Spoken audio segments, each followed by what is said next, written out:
ሰለፊዎች በሙሉ አልቃይዳ ናቸው አይባልም። ይስተት ነው፣ ወንጀል ነው። ነገር ግን አልቃይዳዎቹ በሙሉ ሰለፊዎች ናቸው።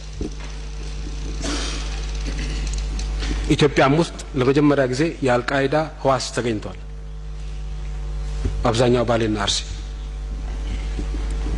ይሄ ህዋስ የዚህ ህዋስ አባላት የነበሩት በሙሉ ሰለፊዎች ናቸው። ይሄ ማለት ሰለፊዎቹ ኢትዮጵያ ውስጥ ያሉ ሰለፊዎች አልቃይዳ ናቸው ማለት አይደለም። በጣም የሚበዙት አይደሉም።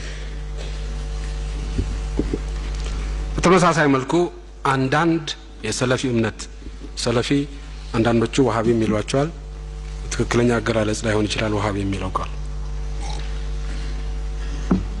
እነዚህ ሰለፊዎቹ በተለያየ መንገድ ኢትዮጵያ ውስጥ አብዛኛው ህዝብ ሙስሊም ነው፣ ስታቲስቲክስ ያቀረበው መረጃ ውሸት ነው፣ አብዛኛው ህዝብ ሙስሊም ስለሆነ የእስላም መንግስት ነው መቋቋም ያለበት የሚል ቅስቀሳ በሰፊው ነው የሚካሄደው በእነዚህ አክራሪዎች።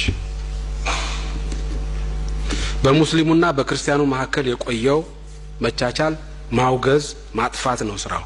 አንዳንዶቹ ሰለፊዎች፣ ሁሉም አይደሉም፣ አንዳንዶቹ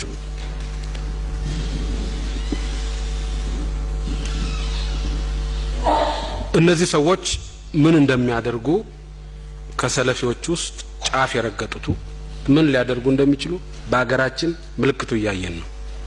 በአገራችን ብቻ ሳይሆን የመን ምን እየሰሩ እንደሆነ እናውቃለን። ግብጽ 24% ድምጽ ያገኘው አልኑር የሚባለው ፓርቲ ሰለፊ ነው። ግብጽ ላይ ምን እየሰራ እንደሆነ እናውቃለን። ሊቢያ ላይ ምን እየሰራ እንደሆነ እናውቃለን። ሲሪያ ላይ ምን እየሰራ እንደሆነ እናውቃለን። ቱኒዚያ ላይ ምን እየሰራ እንደሆነ እናውቃለን። ይሄ ነገር በእንጭጩ መቀጨት አለበት። በእንጭጩ ካልተቀጨ ነገ ምን ውጤት እንደሚያመጣ ብዙ ርቀት መሄድ አያስፈልገንም ለማወቅ። የመን ማየት በቂ ነው።